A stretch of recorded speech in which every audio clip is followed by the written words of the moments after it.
നമസ്കാരം. Astrology master ക്ലാസ്സിൻ്റെ പുതിയൊരു അധ്യായത്തിലേക്ക് ഏവർക്കും സ്വാഗതം. നമ്മൾ ഇന്ന് 6-ാം ഭാവത്തിൻ്റെ കുറച്ച് വിശേഷമായിട്ടുള്ള ഫലങ്ങളാണ് പഠിക്കുന്നത്. 6-ാം ഭാവാധിപനോ 6-ാം ഭാവത്തിൻ്റെ സ്ഫുടമോ അല്ലെങ്കിൽ ശനിയോ അല്ലെങ്കിൽ 6-ാം ഭാവത്തിൻ്റെ കാരകനായിരിക്കുന്ന ചൊവ്വയും ശനിയും അതുപോലെ മരഗ്രഹങ്ങളുമൊക്കെ വിവിധ നക്ഷത്രങ്ങളിൽ നിന്നാൽ എന്തായിരിക്കും ഫലം എന്നുള്ളത് നോക്കാം. നമ്മൾ ഫ്യൂച്ചറിൽ നവാംശത്തെക്കുറിച്ച് പറയുന്ന സമയത്ത് ഈ 27 നക്ഷത്രങ്ങളിലും രാശിചക്രത്തിൽ കിടക്കുന്ന 27 നക്ഷത്രങ്ങളിലെ ഓരോ നക്ഷത്രത്തിലും ഓരോ ഗ്രഹങ്ങളിൽ നിന്നാലുള്ള ഫലങ്ങളെക്കുറിച്ച് നമുക്കപ്പോൾ പഠിക്കാം. വളരെ വിശദമായിട്ട് നവാംശം പഠിപ്പിച്ചു തരണമെന്നുണ്ട്. നവാംശത്തെക്കുറിച്ച് വിശദമായിട്ട് ക്ലാസ്സുകൾ എടുക്കണമെന്നുണ്ട്. അപ്പം ഈ 9 നക്ഷത്രങ്ങളും ഓരോ നക്ഷത്രത്തിൻ്റെ ഓരോ പാദത്തിൽ നിൽക്കുമ്പോഴുള്ള ഫലത്തെക്കുറിച്ചും നമുക്ക് വിശദമായിട്ട് ആ സമയത്ത് ചർച്ച ചെയ്യാം. ഇപ്പം കാർമിക് ഡെപ്റ്റിന്, പാസ്റ്റ് ലൈഫിൻ്റെ ഡെപ്റ്റിനെ കുറിച്ച് പറയുന്നതാണ് 6-ാം ഭാവം എന്നുള്ളത് ഞാൻ പറഞ്ഞിട്ടുണ്ട്. 6, 8, 12 അതിൽ 6-ാം ഭാവാധിപൻ ഏതൊക്കെ നക്ഷത്രങ്ങളിലാണോ നിൽക്കുന്നത് അല്ലെങ്കിൽ ഏത് നക്ഷത്രങ്ങളിലാണോ നിൽക്കുന്നത്, 6-ാം ഭാവത്തിൻ്റെ സ്ഫുടം വീണിരിക്കുന്ന ഏതൊക്കെ നക്ഷത്രങ്ങളാണോ ആ നക്ഷത്രമൊക്കെ നമുക്ക് ചില സ്ട്രഗിൾസിനെ റിലീഫ് ചെയ്യാനും അതുപോലെ തന്നെ കാർമിക് ഹീലിങ്ങിനും വേണ്ടിയിട്ടുള്ള ചില സൊല്യൂഷൻസും കൂടെ അവിടെ പറയാതെ പറയുന്നു. എന്തൊരു കാര്യങ്ങളും ഭൂമിയിൽ ഒന്നിനും പൂർണ്ണത എന്നുള്ളില്ല എന്നുള്ളത് കൊണ്ട് തന്നെ ഭൂമിയിൽ നിന്നല്ല, ഈ പ്രപഞ്ചത്തിൽ പരമമായ സത്യത്തിന് മാത്രമേ പൂർണ്ണതയുള്ളൂ എന്നുള്ളത് കൊണ്ടും ദ്വൈതമായിട്ടുള്ളതെല്ലാം നാമരൂപങ്ങളോട് കൂടിയിട്ടുള്ളതെന്തും,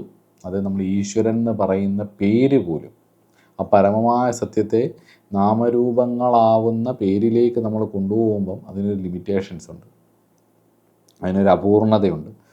ഈ അപൂർണത ഉള്ളത് കൊണ്ട് തന്നെ പൂർണ്ണമായ ഒരു ശരിയും പൂർണ്ണമായ ഒരു തെറ്റും നമുക്കങ്ങനെ പറയാൻ കഴിയില്ല. അപ്പോൾ അതുകൊണ്ട് ഏത് കാര്യത്തിലും അതുപോലെ തന്നെ നമുക്കിവിടെ കാർമിക് ഡെപ്റ്റ് അവിടെ കൊണ്ടുവരുമ്പോൾ ഈ ലൈഫ് അത് ഹീൽ ചെയ്യാനുള്ളൊരു ഏരിയയും കൂടെ അവിടെ തരും. അത് ചിലപ്പോൾ നമുക്ക് അനുഭവിച്ചത് ഹീൽ ചെയ്യാൻ പറ്റും, അല്ലെങ്കിൽ നമുക്ക് ചില പരിഹാരങ്ങളും സുഹൃതങ്ങളും സെയിം എനർജി പാറ്റേൺസ് നമ്മളവിടെ ചെയ്യുമ്പം അവിടെ നമുക്ക് ആ ഗുണം വരികയും ചെയ്യും. അപ്പോൾ നമ്മൾ ഇന്ന് തുടങ്ങുന്നത് അശ്വതി നക്ഷത്രക്കാർ ഉറപ്പായിട്ടും 6-ാം ഭാവത്തിൻ്റെ ദോഷം, കഷ്ടങ്ങളും ദുരിതങ്ങളും ഒക്കെ തീരാൻ പോകേണ്ട ക്ഷേത്രം ഏതാണെന്നും അശ്വതി നക്ഷത്രത്തിൻ്റെ ചില സ്വഭാവങ്ങളെയും കുറിച്ചും നമുക്ക് പറയാം. അശ്വതി നക്ഷത്രത്തെക്കുറിച്ചുള്ള വിശദമായിട്ടുള്ള സ്വഭാവം നമ്മൾ ഓൾറെഡി പറഞ്ഞിട്ടുള്ളതാണ്. നമ്മളിവിടെ അശ്വതി നക്ഷത്രത്തിൻ്റെ ചില ക്യാരക്ടറിസ്റ്റിക്സ് ജ്യോതിഷ വിദ്യാർത്ഥികൾക്ക് അവർക്ക് പഠനത്തിനായിട്ട് ഞാൻ പറയാം. അശ്വതി നക്ഷത്രം എന്ന് പറയുന്നത് പൊതുവേ ഒരു ക്വിക്ക് ഹീലിംഗ് ആൻഡ് വൈറ്റാലിറ്റിയെ പറയുന്ന നക്ഷത്രമാണ്. അശ്വിനി ദേവന്മാരാണ് അതിൻ്റെ ദേവതകളും. അതിൻ്റെ ഭോജ്യവസ്തു ചണപ്പയറാണ്. ദേവത അശ്വിനി ദേവന്മാരാണെന്ന് പറഞ്ഞല്ലോ, 2 പേരൊരുമിച്ച് ട്വിൻ എന്നാണ് അതിനെ പറയുന്നത്, അശ്വിനി ദേവന്മാരെ പറയുന്നത്. അതുപോലെ തന്നെ മൃഗം കുതിരയാണ്. നമ്മൾ ഈ നക്ഷത്രത്തെക്കുറിച്ച് പറയുമ്പോഴേ വേറെ കുറേ പേരുകൾ ഇതിനുണ്ട്. ഗ്രീക്ക് മിത്തോളജിയിൽ, അറബിക്കിൽ, അതുപോലെ തന്നെ ആസ്ട്രോണമിയിൽ ഒക്കെ വ്യത്യസ്തങ്ങളായിട്ടുള്ള പേരുകളുണ്ട് ഇതിന്. അറബിക് ഇതിലാണെങ്കിൽ വേറെ പേര്, ചൈനയിലാണെങ്കിൽ വേറെ പേര്, അതുപോലെ തന്നെ ആസ്ട്രോണമിയിലാണെങ്കിൽ വേറെ പേരുകളുണ്ട്. അപ്പോൾ ഇത് നിരവധി വിഷയങ്ങളുണ്ട്. നമ്മൾ അത്രയും വിശദമായിട്ട് ഇത് പറയുന്നില്ല. വേണമെങ്കിൽ നിങ്ങൾക്ക് നെറ്റിൽ സെർച്ച് ചെയ്താൽ ഇതൊക്കെ കിട്ടാവുന്നതേ ഉള്ളൂ. അതുകൊണ്ടാണ് ഞാനിവിടെ ഇത് ചുരുക്കുന്നത്. അപ്പം ഇവിടെ നമ്മൾ വേദിക് അസ്ട്രോളജിയെ ബേസ് ചെയ്തിട്ട് ഭാരതീയമായിട്ടുള്ളൊരു കാഴ്ചപ്പാടിലൂടെയാണ് നമ്മൾ അസ്ട്രോണമിയെയും അസ്ട്രോളജിയും ഒക്കെ കാണുന്നത് എന്നുള്ളത് കൊണ്ട് തന്നെ ഭാരതീയമായിട്ടുള്ള രീതികളാണ് ഞാനിവിടെ പറയുന്നത്. അപ്പോൾ ഇവിടെ ദേവത അശ്വിനി ദേവതകളാണ്. ഇതിൻ്റെ കാണുമ്പോൾ ഒരു ചിഹ്നം, അശ്വിനി എന്ന് പറഞ്ഞാൽ കുതിര എന്നൊരു അർത്ഥമുണ്ട്. അപ്പോൾ കുതിരയുടെ ഒരു മുഖത്തോട് കൂടിയിട്ടുള്ള ഒരു നക്ഷത്രമാണ്. അതുകൊണ്ട് തന്നെ ഇതിൻ്റെ മൃഗം കുതിരയാണ്, പക്ഷി പുള്ളാണ്, പുള്ള്. അശ്വതി നക്ഷത്രത്തിൻ്റെ വൃക്ഷം കാഞ്ഞിരമാണ്. ഗണം ദേവഗണമായിട്ടുള്ളൊരു നക്ഷത്രമാണ്. അതുകൊണ്ട് തന്നെ കുറച്ച് ദൈവിക ചിന്തകൾ വരാൻ സാധ്യതയുള്ള ഒരു നക്ഷത്രമാണ്. അതുപോലെ തന്നെ പുരുഷയോനി നക്ഷത്രമാണ്. അപ്പം കുറച്ചുകൂടെ ഒരു മസ്കുലൈൻ തോട്ട് പ്രോസസ്സുകൾ ധാരാളമുള്ള ആൾക്കാരായിരിക്കും വരും. ഈ നക്ഷത്രത്തിൻ്റെ പൊതുവെ ഒരു സ്ഥാനം എന്ന് പറയുന്നത് നഗരവുമായിട്ട് ബന്ധപ്പെട്ടിട്ടുള്ളതായിരിക്കും. ഇപ്പം പ്രശ്നചിന്ത വരുമ്പം, അതുപോലെ ജാതകചിന്ത വരുമ്പം, തൊഴിലുമായിട്ടൊക്കെ ബന്ധപ്പെട്ട് വരുമ്പോൾ 10-ാം ഭാവാധിപനോ 6-ാം ഭാവാധിപനോ ഒക്കെ ഈ അശ്വിനി നക്ഷത്രത്തിലാണ് നിൽക്കുന്നതെങ്കിൽ നിങ്ങൾക്ക് നഗര ഏരിയകളായിരിക്കും കൂടുതൽ ജീവിതത്തിൽ വിജയിക്കാനുള്ള സാധ്യതകളെന്ന് വേണേൽ പറയാം. അല്ലെങ്കിൽ ആ ഏരിയകളിൽ നിങ്ങൾക്ക് 6 ഡെയിലി ആയിട്ടുള്ള ജോലികളാണ്. 10 പറയുന്നത് സ്ഥിരമായിട്ടുള്ള നിങ്ങളുടെ പാഷനേറ്റ് ആയിട്ടുള്ള ജോലിയാണ്. അപ്പം അത് ഈ അശ്വിനി നക്ഷത്രത്തിൽ വരുവാണെങ്കിൽ അതിൻ്റെ ഒരു സ്ഥാനം എന്ന് പറയുന്നത് നഗരമാണ്. അപ്പം നഗരങ്ങളിൽ പോയി രാപ്പാർക്കാം, നഗരങ്ങളിൽ പോയി ജോലി ചെയ്യാം എന്നൊക്കെ വേണമെങ്കിൽ പറയാം. അതുപോലെ ശരീരത്തിൻ്റെ ഭാഗം കാൽമുട്ടുകളാണെന്ന് ഞാൻ പറഞ്ഞു. അതുപോലെ തന്നെ ഇവരുടെ നക്ഷത്ര വൃക്ഷം എന്ന് പറയുന്നത് കാഞ്ഞിരവും ഇവരുടെ ശരദിക്ക് എന്ന് പറയുന്നത് വടക്ക് ഭാഗവുമാണ്. അതുപോലെ ദിക്ചാരം എന്ന് പറയുന്ന ഉത്തരചാരികളാണ് ഇവർ, ഉത്തര സൈഡിലേക്ക് ചരിക്കുന്നവരാണ് ഇവർ. അതുപോലെ സ്വരൂപം അശ്വാകാരമാണ്, ഞാൻ നേരത്തെ പറഞ്ഞു കുതിരയുടെ സ്വരൂപമാണ് ഇവർക്കുള്ളത്. ഐ മീൻ ആ നക്ഷത്രം നമ്മൾ വനനിരീക്ഷണം ചെയ്യുമ്പോൾ ആ ഒരു കോൺസ്റ്റലേഷൻ, ആ ഒരു ഗ്രൂപ്പ് ഓഫ് സ്റ്റാർസിനെ നമുക്കൊരു കുതിരയെ പോലെ ഫീൽ ചെയ്യും എന്നുള്ളതാണ്. അതുപോലെ വളരെ ലഘുക്ഷിപ്രമായിട്ടുള്ളൊരു സ്വഭാവം, ഒരു ലഘുക്ഷിപ്ര സ്വഭാവവും, അതുപോലെ ക്ഷിപ്രകോപി, ക്ഷിപ്രക്രൂരം എന്നൊക്കെ പറഞ്ഞിട്ട് ഓരോ നക്ഷത്രങ്ങൾക്ക് ഓരോ സ്വഭാവമുള്ളത്. ഒരു ലഘുക്ഷിപ്രമായിട്ടുള്ള ഒരവസരം, വളരെ ലഘുവായിട്ടും എന്നാൽ ഒരു പെട്ടെന്ന് ആക്റ്റീവ് ആവേണ്ടടുത്ത് ആക്റ്റീവ് ആവുകയും ചെയ്യുന്ന ഒരു ലീഡർഷിപ്പ് ക്വാളിറ്റി ഉള്ള ഒരു സ്റ്റാറാണിത്. ഇവരൊരു ഹീലിംഗ് സ്റ്റാറാണ്. അശ്വതി ഒരു ഹീലിംഗ് സ്റ്റാറാണ്. അപ്പം അശ്വതി നക്ഷത്രത്തിൽ 6-ാം ഭാവാധിപൻ, 8-ാധിപൻ അല്ലെങ്കിൽ 10-ാം ഭാവാധിപനൊക്കെ നിൽക്കുമ്പോൾ നാച്ചുറലി ഇവർക്കൊരു ഹീലിംഗ് കഴിവുകളുണ്ടാവും എന്നുള്ളതാണ്. അതുപോലെ തന്നെ ഊർധ്വമുഖം, അധോമുഖം, തിര്യമുഖം എന്ന് പറഞ്ഞിട്ടുള്ള നക്ഷത്ര ചിന്തയിൽ രാശി ചിന്തിക്കുന്ന പോലെ തന്നെ ഊർധ്വമുഖ രാശിയാണോ അധോമുഖ രാശിയാണോ എന്നൊക്കെ ഉള്ളത് ചിന്തിക്കും ചില വിഷയങ്ങളിൽ. അത് ഊർധ്വമുഖമാണെങ്കിൽ ആ വിഷയം വിജയിക്കുമെന്നും അധോമുഖമാണെങ്കിൽ ആ വിഷയം പരാജയത്തിനുള്ള സാധ്യതകളുണ്ടെന്നുമൊക്കെ നമ്മൾ പറയാറുണ്ട് പ്രശ്നത്തിലൊക്കെ. അതുപോലെ തന്നെ ഇത് തിര്യമുഖം ആണ്, ഊർധ്വമുഖമല്ല അധോമുഖമല്ലാത്ത ഒരു അവസ്ഥയാണ്. ഇനി നമുക്ക് ഇതിൻ്റെ പ്രധാന വിഷയം, നമ്മൾ ഈ കാർമിക് വിഷയങ്ങളെ എങ്ങനെ കരകയറാം എന്ന് നോക്കാം. അപ്പം നമുക്ക് പലതരത്തിൽ ഇതിനെ വിശദീകരിക്കാം. നിങ്ങൾക്ക് ഈ അശ്വതി നക്ഷത്രക്കാരുടെ പൊതു സ്വഭാവത്തെക്കുറിച്ച് അറിയണമെങ്കിൽ ഒരു 50ഓളം അശ്വതിക്കാരെ നിരീക്ഷിച്ചിട്ട് ഞാൻ ചെയ്ത ഒരു വീഡിയോ നമ്മുടെ പ്ലേലിസ്റ്റിൽ കിടപ്പുണ്ട്, 27 സ്റ്റാർസിനകത്ത്. അതിനകത്ത് അത് ദേവഭൂമിയായിട്ടുള്ള ഉത്തരാർക്കണ്ടി വെച്ചിട്ടാണ് അത് ഷൂട്ട് ചെയ്തിട്ടുള്ളത്. നിങ്ങൾക്ക് പോയി അത് കാണാം. അശ്വതി നക്ഷത്രത്തെക്കുറിച്ചുള്ള കൂടുതൽ കാര്യങ്ങൾ, ഒരു സ്വഭാവം, പൊതു സ്വഭാവം അതിൽ പറഞ്ഞിട്ടുള്ളത് നിങ്ങൾ കണ്ടു നോക്കുക. നിങ്ങൾക്ക് എന്തായാലും ഇഷ്ടപ്പെടും. ഇവിടെ അശ്വതി നക്ഷത്രത്തിൽ, അത് അശ്വതി നക്ഷത്രത്തിൽ മൂൺ നിൽക്കുമ്പോഴുള്ള സ്വഭാവമാണ് ഞാൻ പറഞ്ഞിട്ടുള്ളത്. ഒരാളുടെ നക്ഷത്രം അശ്വതിയാണെന്ന് പറയുന്നത് അയാളുടെ മൂൺ, ചന്ദ്രൻ അവിടെ നിൽക്കുമ്പോഴാണ്. ഇവിടെ നമ്മൾ ചർച്ച ചെയ്യുന്ന വിഷയം 6th ഹൗസ് ലോർഡ് അല്ലെങ്കിൽ 6th ഹൗസിൻ്റെ കാരകനായിരിക്കുന്ന ചൊവ്വ, ശനി എന്നിവർ 6-ൽ നിന്നാൽ വരാൻ സാധ്യതയുള്ള രോഗങ്ങളും അതുപോലെ തന്നെ നിങ്ങൾ പോയിരിക്കേണ്ട ക്ഷേത്രങ്ങളെക്കുറിച്ചുമാണ്. അപ്പം പോയിരിക്കേണ്ട ക്ഷേത്രങ്ങളെക്കുറിച്ച് പറയുന്നതിന് മുമ്പ് നമുക്ക് വരാൻ സാധ്യതയുള്ള രോഗങ്ങളെക്കുറിച്ചൊന്ന് നോക്കാം. അശ്വതി നക്ഷത്രം 0 to 13 ഡിഗ്രി 20 മിനിറ്റ്സ് ആണ്. അതായത് 0 മുതൽ 13 ഡിഗ്രി 20 മിനിറ്റിൽ 4 നക്ഷത്ര പാദങ്ങളോട് കൂടിയിട്ടാണ് അശ്വതി നക്ഷത്രം സ്ഥിതി ചെയ്യുന്നത്. കേതുവാണ്, മേടം രാശിയുടെ ആദ്യ ഭാഗത്താണത്. നക്ഷത്രത്തിൻ്റെ അധിപൻ കേതുവാണ്. ഇത് തരാൻ സാധ്യതയുള്ള രോഗം, അതായത് അവിടെ ആ ഭാഗത്ത് അശ്വതി നക്ഷത്രത്തിൽ 6-ാം ഭാവാധിപനോ കുജനോ ശനിയോ ഒക്കെ വന്നാൽ തരാൻ സാധ്യതയുള്ള രോഗങ്ങളാണ് നോക്കുക എന്നുള്ളതാണ്. ഒന്ന്, തലച്ചോറിൻ്റെ 2 ഭാഗത്തുള്ള രോഗങ്ങൾ, തലവേദന, ചിന്നിക്കുത്ത് മുതലായിട്ടുള്ള രോഗങ്ങൾ, തലച്ചോറിലേക്കുള്ള രക്തപ്രവാഹത്തിനുള്ള തടസ്സങ്ങൾ, രക്തസ്രാവം, മോഹാലസ്യം എന്നിവയും, വിറയിൽ, പക്ഷവാതം തുടങ്ങിയിട്ടുള്ള അസുഖങ്ങൾ, മെനിഞ്ചൈറ്റീസ്, അതേപോലെ ഉറക്കമില്ലായ്മ, ഉറക്കക്കുറവ്, സ്ലീപ്പ് ഡിസോർഡറുകൾ, അതേപോലെ ത്വക്കിന് സംഭവമായിട്ടുള്ള വിഷയങ്ങൾ, കാൽമുട്ടിൽ നിന്നും വേദനയുണ്ടാകുന്ന കാൽമുട്ടുകളുമായിട്ട് ബന്ധപ്പെട്ട രോഗങ്ങൾ, ഇതൊക്കെയാണ് പ്രധാനമായിട്ടും വരുന്നത്. പിന്നെ ഇതിൻ്റെ അശ്വതി നക്ഷത്രത്തിൻ്റെ അധിപൻ എന്ന് പറയുന്നത് കേതു ആയതുകൊണ്ട് കേതുവിന് അനിർവചനീയൻ എന്നൊരു നാമവും കൂടിയുണ്ട്. അദ്ദേഹത്തിൻ്റെ പല കാര്യങ്ങളും നമുക്ക് നിർവചിക്കാൻ പറ്റത്തില്ല, നിർവചനാതീതമാണ്, നിർവചനാതീതനായിരിക്കുന്ന ആളാണ് കേതു. ഒരിക്കലും ആ വിഷയം പിടിക്കപ്പെടത്തുമില്ല. കേതുവിൻ്റെ കാരകത്വത്തിലുള്ള കാര്യങ്ങൾ, ഇപ്പോൾ കേതു ഒരാൾക്ക് ഒരു ഭാവത്തിൽ നിന്ന് ആ ഭാവവുമായി ബന്ധപ്പെട്ട അയാളുടെ രഹസ്യങ്ങൾ ഒരിക്കലും പുറത്തേക്ക് വരില്ല എന്നുള്ളതാണ്.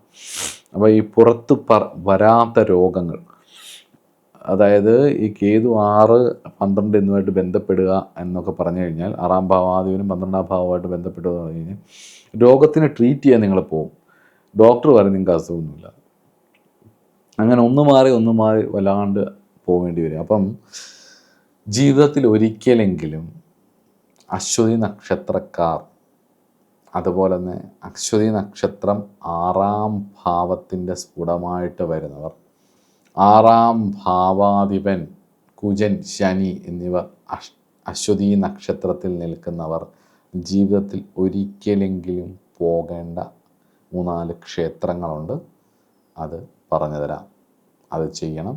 ചെയ്യുമ്പം അതൊരു വലിയ നിങ്ങളുടെ ഒരുപാട് സ്ട്രഗിളുകളിൽ നിന്നുള്ള റിലീഫും, അതുപോലെ തന്നെ നിങ്ങളുടെ കാർമിക് ഡെപ്റ്റുകളെ ഹീൽ ചെയ്യാനുള്ള ഒരു കാര്യവുമാവും. വളരെ ഭക്തിയോടുകൂടി പ്രാർത്ഥനയോടുകൂടി നിങ്ങൾ ഈ ക്ഷേത്രങ്ങൾ ദർശിക്കുകയും പ്രാർത്ഥിക്കുകയും ചെയ്താൽ ജീവിതത്തിൽ ഒരിക്കലെങ്കിലും, മിനിമം ഒരിക്കലെങ്കിലും ചെയ്താൽ നിങ്ങൾക്ക് ജീവിതത്തിൽ വളരെ ഉയർച്ച ഉണ്ടാകും. പ്രത്യേകിച്ച് വളരെ ചെറുപ്പത്തിലേ ചെയ്താൽ 30+ മുതൽ 30 വയസ്സ് മുതൽ ശക്തമായ മാറ്റം ഉണ്ടാവും എന്നുള്ളത് ഉറപ്പാണ്. ഞാൻ ഒരുപാട് പേർക്ക് ഇത് ട്രൈ ചെയ്ത് നോക്കിയിട്ടുണ്ട്.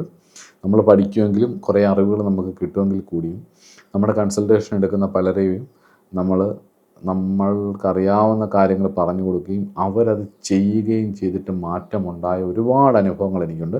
അതുകൊണ്ടാണ് ഞാൻ നിങ്ങൾക്ക് പറഞ്ഞു തരുന്നത്. ഒരുപാട് കഷ്ടപ്പെടുന്ന ആൾക്കാരുണ്ട്. അപ്പം എന്തിനാ ബലം പിടിക്കുന്നത്? ഇവിടെ നിന്ന് പോയാൽ കുറേയൊക്കെ പ്രശ്നങ്ങൾ തീരുമെങ്കിൽ പോകുന്നതല്ലേ നല്ലത്. അപ്പോൾ പൊക്കോളുക. 27 നക്ഷത്രങ്ങൾക്കായി ഇന്ത്യയിൽ മൊത്തത്തിൽ കുറേ ക്ഷേത്രങ്ങൾ പറയുന്നുണ്ട്. അതുപോലെ തന്നെ തമിഴ്നാട് ബേസ് ചെയ്തിട്ട് കുറച്ച് ക്ഷേത്രങ്ങളും പറയുന്നുണ്ട്. അതുപോലെ തന്നെ കേരളത്തിലെ പ്രധാനപ്പെട്ട ക്ഷേത്രങ്ങൾ ഏതൊക്കെയാണെന്നും കൂടി ഞാൻ പറഞ്ഞുതരാം. തിരുനെല്ലൂരിനടുത്തുള്ള ദർഭാരണ്യേശ്വര സ്വാമി ക്ഷേത്രം ആണ് പ്രധാനമായിട്ടും ഇവിടെ 1-ാമത്തെ ക്ഷേത്രം എന്ന് പറയുന്നത്. അതുപോലെ തന്നെ ഗജസംഹാരമൂർത്തിയായ മഹാദേവനും പെരിയനായികയുമായി സ്ഥിതി ചെയ്യുന്ന ശ്രീ പിറവി മുരണ്ടീശ്വരൻ കോവിൽ തമിഴ്നാട്ടിൽ തിരുവാരൂരിനടുത്താണ് അത് സ്ഥിതി ചെയ്യുന്നത്. അതും ഈ അശ്വതി നക്ഷത്രക്കാർ പോയിരിക്കേണ്ട ക്ഷേത്രമാണ്. അതുപോലെ തന്നെ ഇവരുടെ കാർമിക് ഡെപ്റ്റ് പോകാൻ വേണ്ടിയിട്ട് അശ്വതിയുടെ അതിദേവനായിരിക്കുന്ന കേതുവും അതുപോലെ തന്നെ സൂര്യൻ ഉച്ചം വരുന്ന കേതുവിൻ്റെ സ്ഥാനവും കൂടിയാണ് ഈ നക്ഷത്രം. അപ്പം എന്ന് പറഞ്ഞു കഴിഞ്ഞാൽ സൂര്യമണ്ഡല മധ്യവർത്തിയായിരിക്കുന്ന ഗണപതി, ഇപ്പം ഗണപതി ഹോമമൊക്കെ കഴിക്കുമ്പോൾ രാവിലെ സൂര്യമണ്ഡലത്തിൽ നിന്നും ആവാഹിച്ച് പൂജ കഴിക്കുന്ന ഒരു ക്രമമുണ്ട്. ഗണപതിയുടെ സൂക്ഷ്മസ്ഥാനം എന്ന് പറയുന്നത് സൂര്യമണ്ഡലത്തിനുള്ളിലാണ്. അപ്പം അത് ഗണപതി ഹോമമൊക്കെ താന്ത്രിക വിദ്യ കൈകാര്യം ചെയ്യുന്നവർക്കതറിയാം. അപ്പം ചിന്താമണി ഗണേശ്വര ക്ഷേത്രം മഹാരാഷ്ട്രയിൽ ഈ കേതു, അതായത് ഈ അശ്വതി നക്ഷത്രത്തിൻ്റെ നക്ഷത്രദോഷങ്ങൾക്കുള്ള വലിയൊരു പരിഹാരമാണ്. ഞാൻ മുന്നേ പറഞ്ഞ 2 ക്ഷേത്രങ്ങളും അതുപോലെ തന്നെ ഈ പറഞ്ഞ ചിന്താമണി ഗണപതി ക്ഷേത്രം, മഹാരാഷ്ട്രയിലുള്ള ചിന്താമണി ഗണപതി ക്ഷേത്രവും വളരെ വിശേഷമായിട്ടുള്ള ഒരു ക്ഷേത്രമാണ്. നിങ്ങളുടെ ദോഷത്തിൽ ഈ അശ്വതി നക്ഷത്രത്തിൽപ്പെട്ടവർക്ക് നിങ്ങൾക്ക് പോയി തൊഴാം. 6-ാം ഭാവാധിപൻ അശ്വതി നക്ഷത്രത്തിൽ നിൽക്കുക, 6-ാം ഭാവത്തിൻ്റെ സ്ഫുടം അശ്വതി നക്ഷത്രത്തിൽ വീഴുക. വൃശ്ചിക രാശിയിൽ ജനിച്ചാലാണ് 6-ാം ഭാവത്തിൻ്റെ സ്ഫുടം അശ്വതിയിൽ വീഴുന്നത്. അതുപോലെ തന്നെ നിങ്ങൾ 6-ാം ഭാവാധിപൻ ശനി, കുജൻ ഇതൊക്കെ അശ്വതി നക്ഷത്രത്തിൽ നിൽക്കുകയാണെങ്കിൽ നിങ്ങൾക്ക് പോവാം.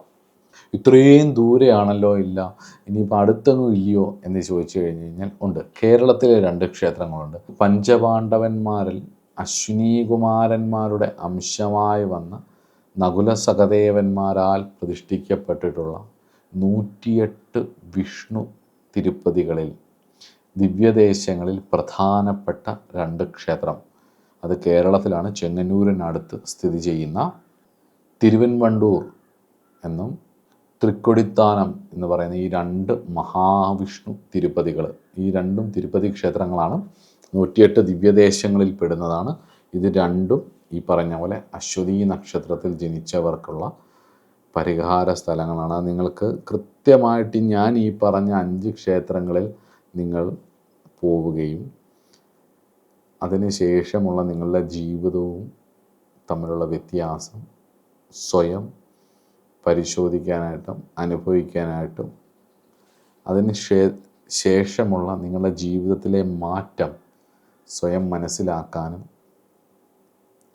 ഭക്തിപൂർവം പൂർണ്ണ വിശ്വാസത്തോടുകൂടി ഈ പറഞ്ഞ ക്ഷേത്രങ്ങളിൽ നിങ്ങൾ പോവുകയും നിങ്ങൾക്ക് ആ ഒരു സമർപ്പണം വരികയും ചെയ്താൽ നിങ്ങളുടെ ജീവിതത്തിലുണ്ടാവുന്ന മാറ്റം എത്രത്തോളം വലുതാണ് എന്നുള്ളത് സ്വയം മനസ്സിലാക്കാൻ വിട്ടുതരുന്നത്. എക്സ്പീരിയൻഷ്യലാണ് അസ്ട്രോളജി എന്ന് പറയുന്നത്. ഇത് ഞാൻ ശ്രമിച്ചു നോക്കി എക്സ്പീരിയൻസ് ചെയ്ത് എനിക്ക് അനുഭവമുള്ള കാര്യമാണ്. എൻ്റെ നക്ഷത്രത്തിലുള്ള അതേ വരുന്ന ക്ഷേത്രങ്ങളിലും ഞാൻ പോയതിന് ശേഷം എനിക്കുള്ള മാറ്റങ്ങളും എനിക്ക് വേണ്ടപ്പെട്ടവർക്കും എൻ്റെ സുഹൃത്തുക്കളുടെ അടുത്തും കൺസൾട്ടേഷൻ എടുത്തവർക്കും ഒക്കെ അത് പറഞ്ഞു കൊടുത്ത് സത്യം അപ്പോൾ അത് പറഞ്ഞു കൊടുത്ത് അതിൻ്റേതായ മാറ്റം അനുഭവിച്ച ആളാണ് ഞാൻ. അതുകൊണ്ട് തന്നെ ഉറപ്പായിട്ടും നിങ്ങൾ ചെയ്തു നോക്കുക. അപ്പം 6-ാം ഭാവമായിട്ട് ബന്ധപ്പെട്ട് അശ്വതി നക്ഷത്രം വന്നാലുള്ള കാര്യത്തെക്കുറിച്ച് നമ്മൾ പഠിച്ചു. ഇനി നമുക്ക് 6-ാം ഭാവമായിട്ട് ബന്ധപ്പെട്ട് ഭരണി നക്ഷത്രം വന്നാലുള്ള എങ്ങനെയാണെന്ന് നോക്കാം. അടുത്ത ക്ലാസ്സിൽ കാണാം. നമസ്കാരം.